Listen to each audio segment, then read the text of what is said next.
Good morning.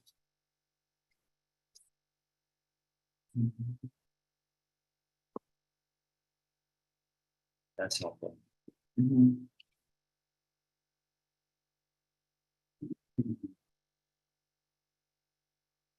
Right now, we have.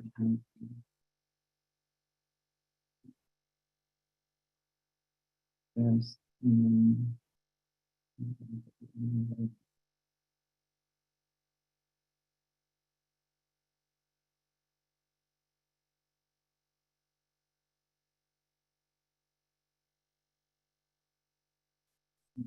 Sit down or something.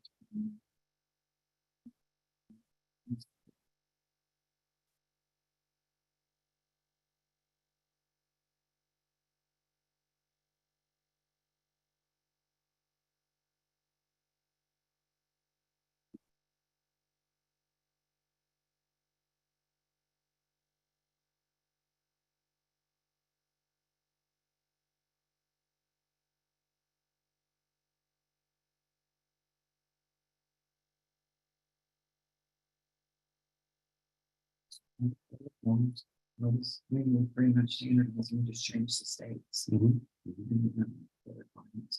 Yeah, and the requirements are similar. Right.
Sure, Paul's ready.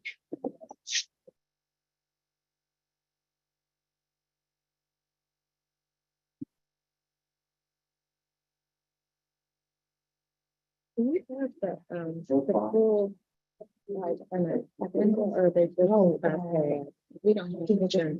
Okay. All right. Paul, are you ready? You ready? Okay. All right, we'd like to go ahead and call the meeting of the executive committee to order. I'm President of the Board of Medical Licensure, Michelle Owens, and I have with me Drs. Tom Joyner and Drs. Kurt Kennard, who is serving as the executive committee panel for the morning. And so first on the agenda is we have a Zoom appearance by Dr. Curtis Garrison. Hello. Hi there. and welcome. Thank you for seeing me. So, Dr. Garrison, we'll just have you kind of state what your request is and the rationale surrounding it. Sure. So currently residing in Pennsylvania. I am contracted out by a company for medical cannabis. We're looking to expand into Mississippi. I grew up in Mississippi. I'm originally from Cleveland. Lived in the Olive Branch area as well for a while.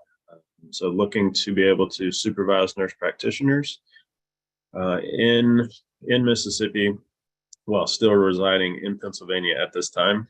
Follow all the rules and regulations as best we can, and take care of questions they have via text, phone, along with chart review and Zoom meetings as needed. The purpose along with that, my son is currently a sophomore in high school. We are planning to move back to the Olive Branch area once he has graduated high school. So we will eventually return to the area. It'll just be a few more years before we can do that.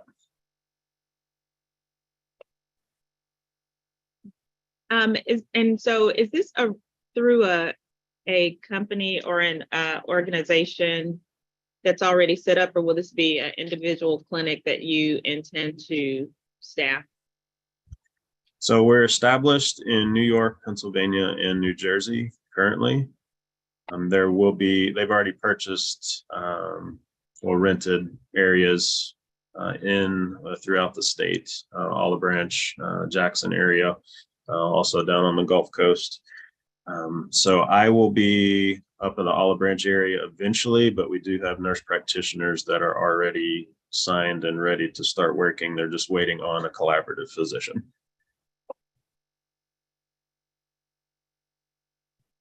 What do you mean by you will be in the Olive Branch area? So here in a few years, that's our plan.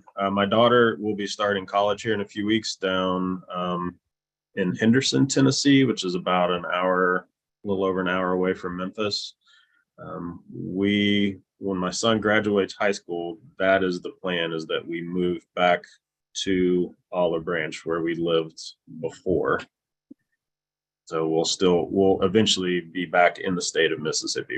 I don't want to take him out of school right now. I'd like to let him finish where he's at.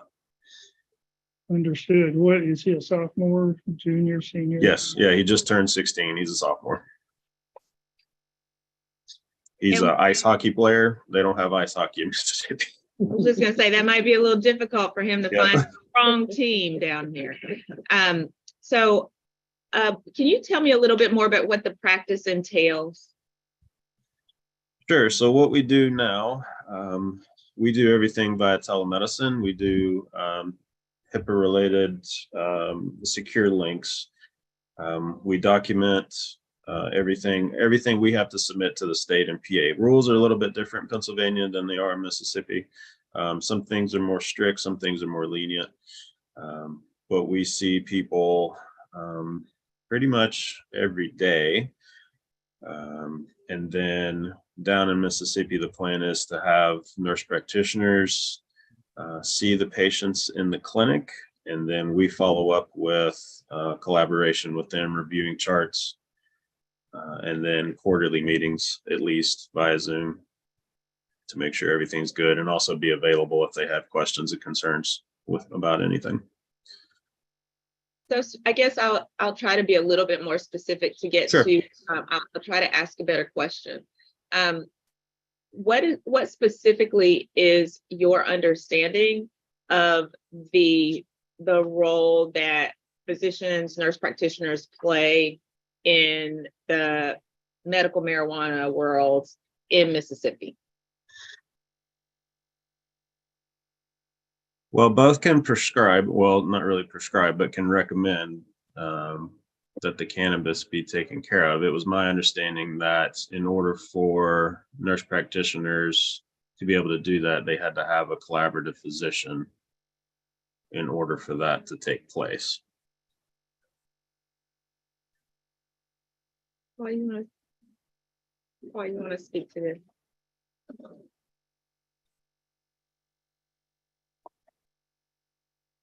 It's not on. No, now it is. You're. I don't know the doctor. My name is Paul Barnes. I'm the board attorney. I think that Dr.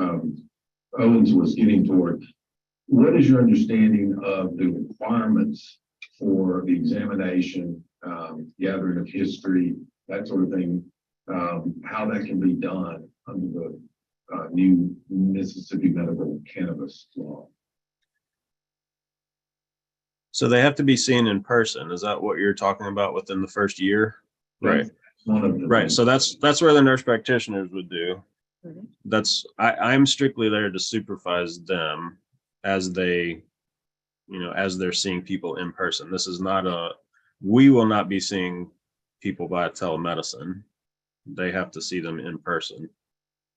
Yes, sir. And you said they have to see them in person within the first year. Are you aware that this Mississippi law requires the first visit to be in person? Yes. So have you personally certified any patients as eligible for medical cannabis yet in Mississippi? But no, I have not. I've done all the CME. I've registered. I've done everything. I have not actually done any certifications in Mississippi. Thank you. Yep, you're welcome. Hey, Dr. Garrison, this is Ken Cleveland. I'm the executive director of the medical board. Yeah. Have you done any certifications in Pennsylvania? I believe that's where you said you are. Yeah, I've been doing this for 2 years in Pennsylvania. Okay, and can you tell us what the significant difference is between doing a certification in Pennsylvania and doing a certification in Mississippi are? Sure. So PA, before COVID, you had to do them in person. When COVID hit, everything got changed. So everything is telemedicine now, as long as you're using a HIPAA compliant platform. The main thing that stuck out from the training for me was the double certification if you're 26 and under, where you have to get certified by 2 separate providers in order to get a license. That's a pretty big departure from here. That was the main thing that stuck out. But as far as the education, we have to maintain CMEs on a regular basis, as Mississippi does as well. So what I want to try to focus down on a little bit is we have a rule for collaboration with nurse practitioners in that you have to be in a like practice. So would you say that the rules in Pennsylvania are similar enough to the rules in Mississippi that you are in a like practice with these nurse practitioners? oh yeah, absolutely. So can you just, for the benefit of the individuals who may not have access to the documents that you submitted to us, can you just kind of review what your education, your training, and your background is, please? Sure. Yeah, grew up in Mississippi, like I said. Went to Delta State University for a while. That's where my dad taught. Transferred up to Tennessee. Did my medical requirements there. Ended up in med school up here in PA. Residency, 3 years, board certified family medicine. Did hospitalist / family medicine for 5 years. Switched over to urgent care for the next 5 years. During the pandemic, started switching to telemedicine just due to some health concerns, seeing 60 to 80 people a day by myself in an urgent care. Ended up AFib with RVR in the hospital. So I decided to switch routes, and have been doing this ever since, just doing the online cannabis. So. Any other questions? Do you have anything, Dr. Canone? No. No. So, anything? If there's a question, I'd like to move to go into executive session. Second. You'd like to move that we close the meeting to consider whether to enter into executive session, and it was seconded. All in favor? Yes. All right.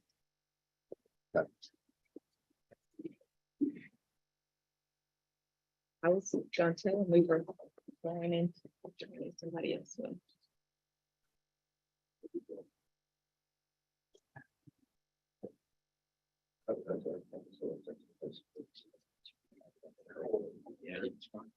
That's right. Oh, you want us to do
Yeah. A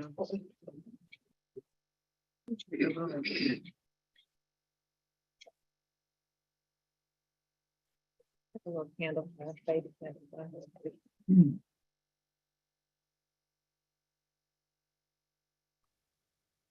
All right. Dr. Joyner will read the decision of the executive committee. Thank you. The decision of the executive committee is to deny the request for exception.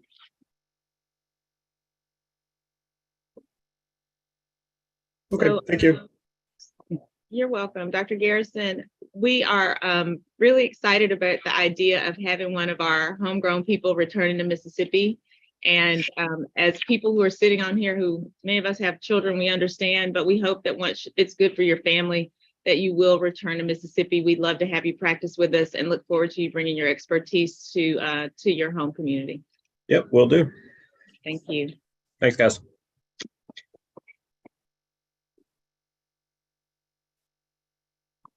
All right. Next on the agenda is a Zoom appearance by Dr. Robert Hitchcock of Fort Worth, Texas.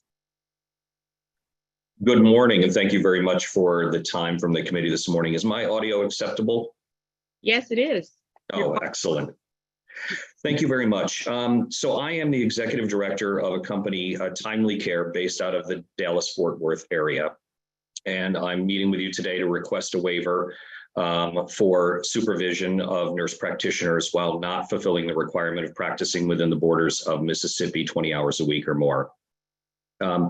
Our company, Timely Care, is a telehealth-based company. We do 100% of our visits through telemedicine. There is no in-person evaluations performed. We contract directly with universities and colleges as an extension of their campus medical and mental health services, or to provide them in cases where they don't have those, to their students and occasionally to employees. Specifically on the medical side, which falls under my jurisdiction with the company, we offer telepsychiatry. We have 2 board-certified psychiatrists and 2 advanced practice nurse practitioners on that service, and medical services. That is a team of 12 of us, including myself. We have 8 physicians and 4 nurse practitioners. The scope of our services on the medical side in particular is consistent with basically an urgent care. It's low acuity, generally acute types of illnesses, minor injuries, et cetera. We will evaluate. We don't restrict the types of requests that come from our students for evaluation, but we will refer out anything that's not appropriate for telemedicine, utilizing campus health services, primary care physicians, urgent care, emergency departments, depending upon the availability and the need of what those students have. Our company is currently contracted with nearly 300 colleges and universities, from big names such as Johns Hopkins, Stanford, et cetera, down to multiple community colleges throughout the United States, including in Mississippi. Our current only contract is with Itawamba Community College, although we have several more schools that are currently in talks with us. And I do practice with the team. My nurse practitioners are employed. I am their supervising physician. I'm licensed in 50 states plus the District of Columbia. I am emergency medicine trained. I'm residency trained and board certified in emergency medicine, medical school at Stony Brook. Started a surgical residency at Stony Brook and transferred to emergency medicine in the Bronx, and have been practicing ever since for about 25 years or so. Obviously, I have experience in the emergency department, but also in urgent care. And I'm also an aviation medical examiner performing flight physicals for the FAA. My nurse practitioners are family practice trained, but again, we're doing mostly urgent care through these services. And the nurse practitioners, as well as the other providers on my team, they jointly develop collaborative practice guidelines and all of our clinical guidelines for the company, which is then vetted through our executive committee and QA as well. I Like I said, I practice alongside my nurse practitioners. We see the same patients. We have the same, requirements for the patients that we see, et cetera. I review their charts on almost a daily basis, certainly no less than weekly. We meet as a team every 2 weeks, and then I meet individually in depth at a minimum every month. And for many of my nurse practitioners, I actually have face-to-face meetings, even though they are remote. My four nurse practitioners, I have one in Detroit who is not currently licensed in Mississippi, but is in the process. I have one in Nashville, one in Tupelo, and one here in Waco, Texas, that is local. So it is not uncommon for me to travel to the Nashville area and do some running around and meet with my 2 nurse practitioners in that area as well. Our organization does not prescribe controlled substances under any circumstances, including both our medical and psychiatric teams. Our platform is specifically locked down from doing so. For those students who may need those, particularly our psychiatric students who may need something that's controlled, such as Adderall for ADHD, et cetera, we work with our care coordination team and the school to make sure that they have in-person services to provide those. So it is generally low acuity related. All of our medical records are maintained within our EHR. They are entirely visible to me at any time through our administrative tool. I am generally in contact with my nurse practitioner team almost daily. We utilize Slack as an internal instant messaging type application inside of the company if they need to. It's very common for them to reach out to me with any questions they might have or any concerns. And we have programs by which every quarter we're reviewing our clinical practice guidelines. And then every year we do a deep dive and update them by reviewing the most pertinent latest medical literature, FDA guidelines for prescribing things like Paxlovid, et cetera. So that's a highlight for my team. Again, we're not doing any in-person work. The business model of Timely Care and the medical and the psychiatric teams is to have a core group of providers that are licensed in all 50 states plus DC that are seeing the vast majority of our patients. We do have 1099 physicians as well on both psychiatric and the medical teams that can see patients and pick up volume for on-demand patients. We do not have any 1099 nurse practitioners.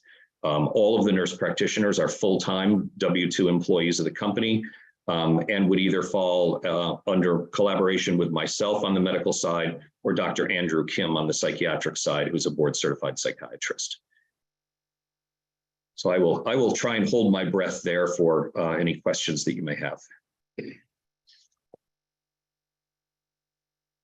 Thank you for that pretty comprehensive presentation of the work that you do.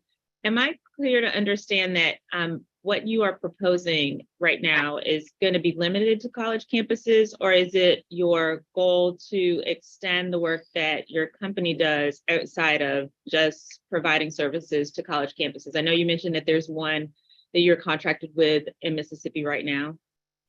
Correct. Yes, we're contracted with Itawamba Community College. The company does not have growth plans to offer this outside of the college level students and occasionally faculty. There have been discussions about potential extensions, but the decision has been made not to focus on anything except for the higher education space right now. And you mentioned that you do have board certified psychiatrists as part of your medical staff. Are those individuals the ones who are specifically seeing those people with mental health, or are there people who may not have necessarily an expertise or a focus in psychiatry that are also performing these evaluations and exams? No, our clinical practice guideline for anxiety and depression on the medical service includes the ability to evaluate students and make sure that they are transitioned to a level of care that's appropriate.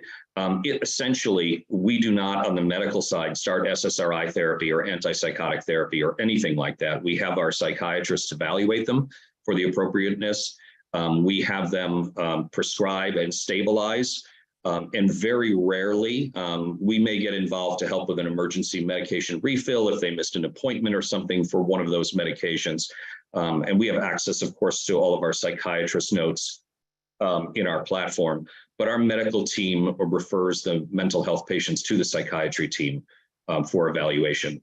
On some occasions, with very mild situational anxiety, we may try something such as hydroxyzine as a temporizing agent, but certainly anything that is more chronic or more involved, and anything that has more than one underlying potential diagnosis is urgently seen by our psychiatric team.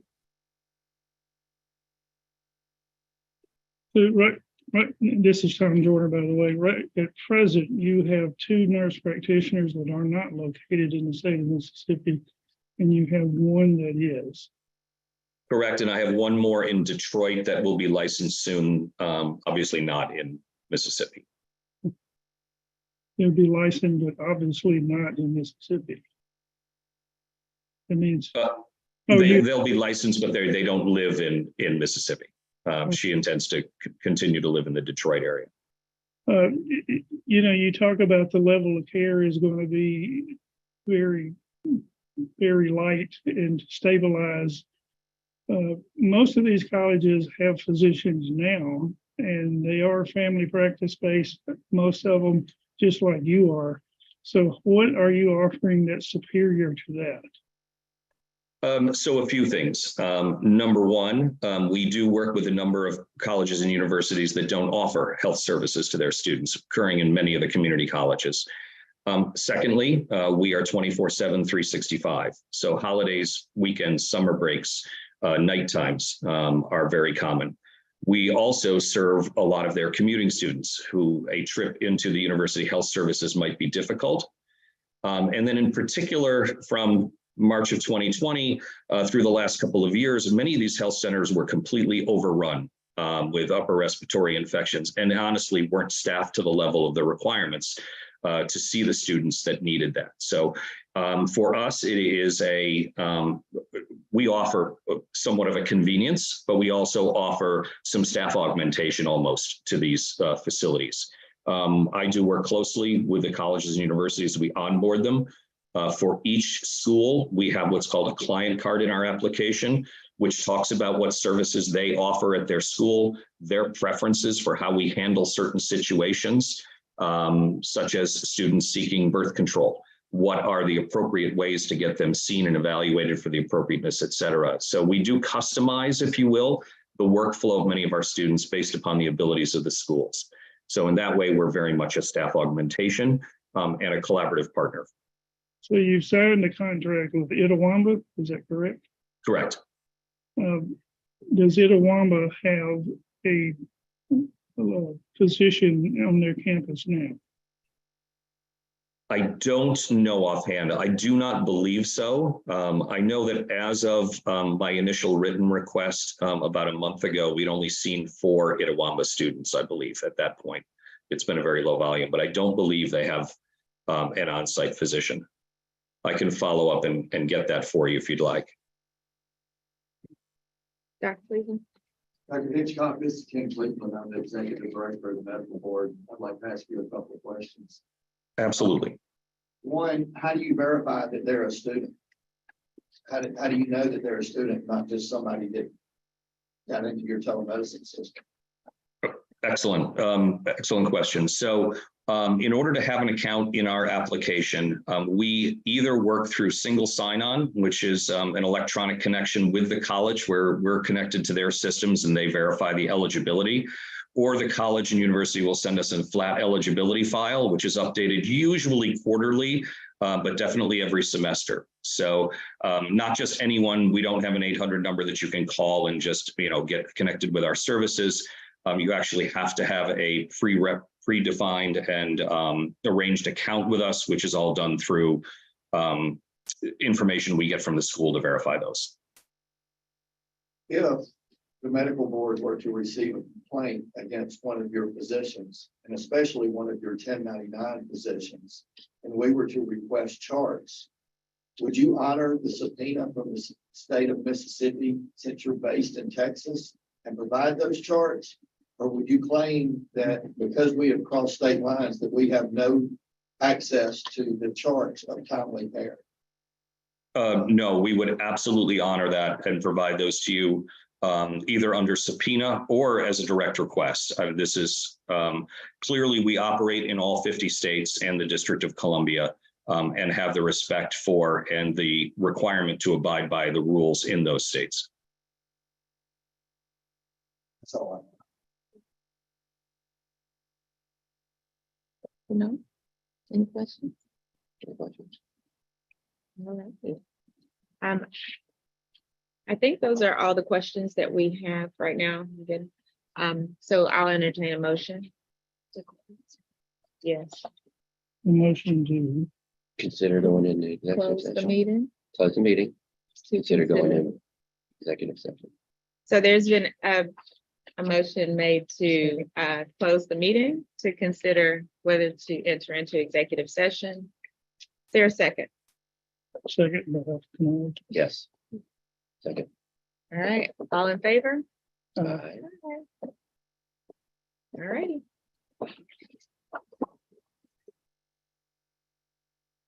Clean up.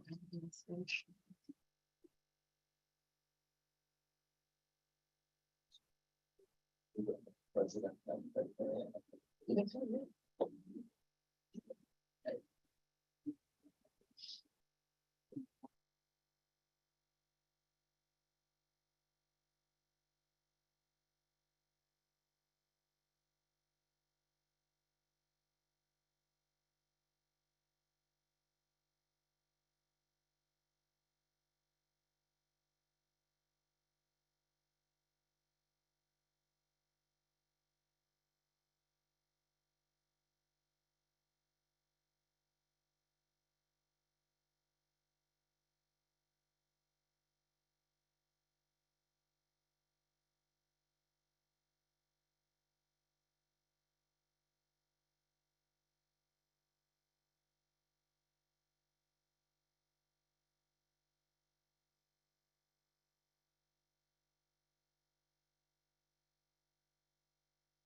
All right, we are now back in our open session and Dr. Joyner will read the decision of the executive committee. Thank you. The decision of the executive committee is denied. All right, thank you very much for your time this morning. If there is anything that my company or we can do to have that reconsidered, we'd be happy to do that. As a quick follow-up, Itawamba Community College does not have on-campus health services. I did verify that. They direct all the students to our services for those. Dr. Hitchcock, thank you so much for your presentation. And if you have any further questions or would like follow-up, you can contact our executive director. He'd be more than happy to work with you on that. Very good. Thank you so much. Thank you. And that was a really good presentation. Indeed. My pleasure. Thank you. All right, moving on to the next item on the agenda is the presentation by Dr. Barry Rips. Hi, good morning. Good morning. How we doing it? I hope I'm not strike three.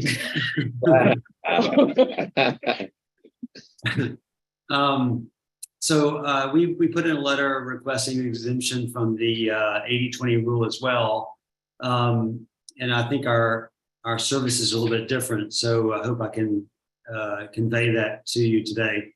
I've been practicing on the Gulf Coast for 29 years, a native of Mobile. And as you know, there are places along the Gulf Coast that don't have access to specialty care. And so our model to provide that care has been satellite offices.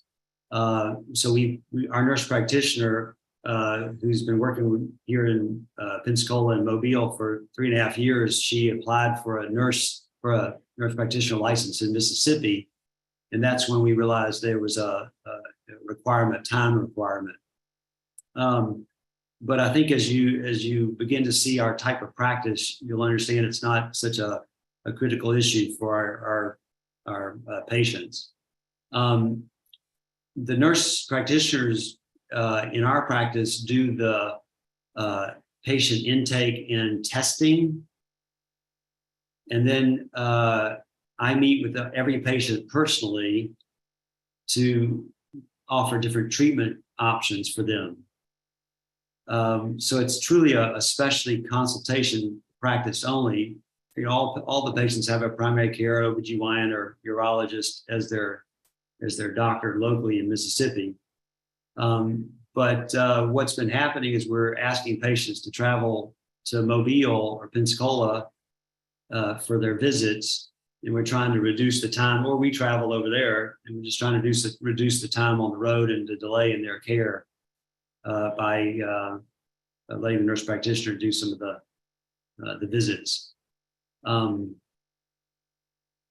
guess, I don't know if you're familiar with our specialty. It's fertility and endocrinology. So it's reproductive issues and polycystic ovary syndrome and hormone disorders, those kinds of things in the female population.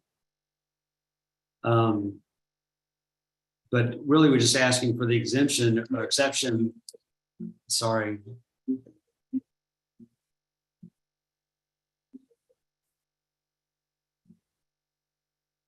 That's my daughter. Sorry. Anyway, we're just asking for the exception from the rule, just to expedite the care that we're providing and not delay the access to the consultations and such. So can you tell me a little bit about the background of, or at least for you mentioned that you do reproductive endocrinology and infertility care, but we have other individuals who are here as part of the public. And so can you just review kind of what your training is, and also specifically the training of your collaborative APRN? Yes. So I am a trained OBGYN physician who did a fellowship in reproductive endocrinology. So boarded in OBGYN, board certified in reproductive endocrinology. That is the specialty that deals with reproductive services like infertility and such. Our nurse practitioner, Heather, she worked in Orlando with an infertility group for 8 years or so, and then she's been working with us for 3.5 years here. And we've been practicing again on the Gulf Coast for 29 years this month, actually. So is your nurse practitioner trained is she like a women's health nurse practitioner, or what was her original pathway into Yes, she- her advanced practice? Yes, she was trained as a women's health nurse practitioner. Those are a lot fewer in number when you consider APRNs that are working in the OBGYN space. A lot of them don't have the ability to have gone through a training in women's health nurse practitioner. It's in our specialty is so narrow compared to OBGYN. When we hire, say, an RN or a medical assistant who have experience in women's care, it still takes them, 4 or 6 months to kind of get their head around the fact that it's just different. The terminology is different, the care is different, the testing is different. But yeah, we deal with the male side of things too. It takes two to make a baby. So. And so so you currently have a location in Biloxi, is that correct? Or is this just what you're anticipating? We have a timeshare just a few days a month at the Cedar Lake exit on Interstate 10. That seemed to be the most central location. We started, again, we have a model for these satellites where we kind of see what the demand is and then expand as needed. What we're hoping to do is, again, provide services more conveniently for people. I don't know if you're familiar with the Interstate 10 corridor there, but it backs up on a regular basis, and it's just stressful. I think go back and forth to Mobile every time. So, and so what is your what do you anticipate with respect to the level of services or the types of services that you would provide at this location? Because I know that, say for example, some of the fancier things like egg retrievals and those kinds of things probably those procedures aren't handled by your nurse practitioner. So kind of what are you thinking with respect to the types of services that you would anticipate providing? So our model is the nurse practitioners, their role is to do that initial patient intake, find out what's missing in the patient's evaluation, order the tests. And then, as I said earlier, every single patient sees me for treatment planning. Every single patient sits down with me and goes through the findings of the testing. And we talk about the different treatment options that are available, and then they make a decision. But the implementation of that care, as you were saying, the high-tech services we offer, like in vitro fertilization, that's offered only in one location, our Pensacola office. The services provided in Mississippi would be consultative and ordering of tests. So then it would be the expectation, if those patients went down that road, that those individuals would then come from Mississippi to Pensacola to receive the services. Yeah, and the way we set this up, they only come for the actual egg retrieval, a one day procedure, and then they come back for embryo transfer, other services. Everything else is done either in the Mobile office or in the Cedar Lake office. So an ultrasound or a blood draw or something like that.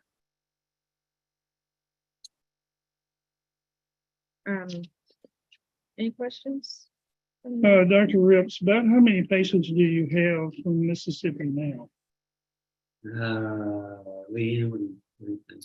I would say probably, what would you say? How many are there a year? It's about 15 per month patients. It's interesting. They come from it's a combination of Gulfport, Biloxi, and the military. The Keesler has been an important ally. These military folks, they come and they go. They don't have access to this kind of care, and so the OB/GYNs on the base have been really supportive of those referrals. So physically, how far are you away? Just I got the geography, but the distance is escaping me. How far are you physically away in Pensacola from like the Gulfport, Biloxi, like Gulf Coast area? Yeah, so Pensacola to Mobile is about an hour, but Mobile to Biloxi, 45 minutes on a non-heavy traffic day. How does that translate into miles? Because a non-heavy traffic day might have to do with the heaviness of your foot as opposed to the heaviness of the traffic. What is it about? I guess it's about 50 miles, 40 miles. I can look it up, but yeah. 80 from Pensacola to Well, from Mobile. From And Mobile, it's- 62 miles from Mobile to Biloxi. 62. yeah, So it's, you know, it's so like, probably another 100 to Pensacola, hour and a half. Yeah. All right. Sorry, go ahead. No, I was going to ask, is this service that you're offering offered by any other person in Gulfport, Biloxi area? I'm the only board certified reproductive endocrinologist serving the Gulf Coast regularly. There's a group in Mobile, but two of the docs there are not board certified. There's a group in New Orleans. There is one in Jackson. Here. I There's- think that's about it. So there, so does South Alabama doesn't have an REI division?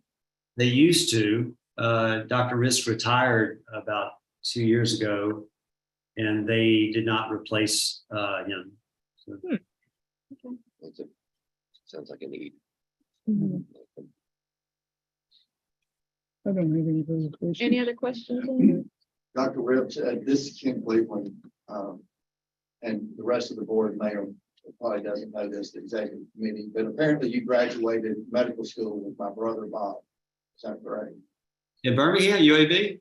Yeah, well, University of Alabama School of Medicine. is what I- In Birmingham, which is Yes, very, we've got to get that name right. Yeah, yeah, I graduated in '87. Yeah, and y'all are using this model in Dothan, Alabama, is that correct? Yes, that is correct. Yeah, for the record, the best thing associated with the University of Alabama is that School of Medicine in Birmingham. From an Auburn grad, you should wait a know. minute, I know, but my wife's an Alabama fan. Roll Tide. I'm so sorry. My problem exactly. Yeah. All right, so any questions at all from the rest of the board committee? I have no further. All right, if there's nothing further, I will entertain a motion.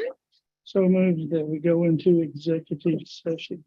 So moves to close, there's a motion to close the meeting to consider whether to go into executive session. Is there a second? Second. All right, all in favor? Uh, Aye. All right, we'll be right back. Thank you.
I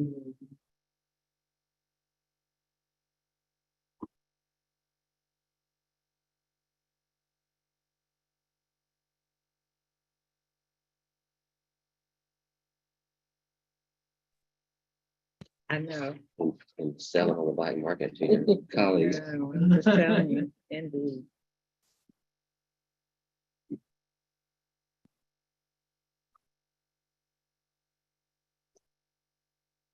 All right, we are now back in open session of the executive committee meeting for the State Board of Medical Licensure, and Dr. Joyner will read the committee's decision. It's not strike three. The decision of the board is to approve this request.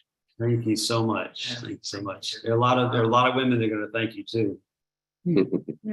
Thank you so much for being willing to kind of help fill the gap in this area. It's really important, and the women of Mississippi deserve it. And so we are looking forward to good things. Thank you. It's very rewarding too, by the way. Really get a good feeling for it. So thank you guys. Appreciate it. Absolutely. Thank you for being with us. Thank you. All right. Any other agenda items? I believe our fourth item has been removed.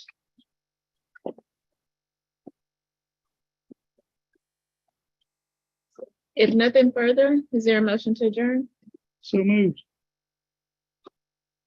Second. All right, all in favor? Uh. That'll be everybody. All right, thanks, guys. Meeting is adjourned. Thank Can you. I do this?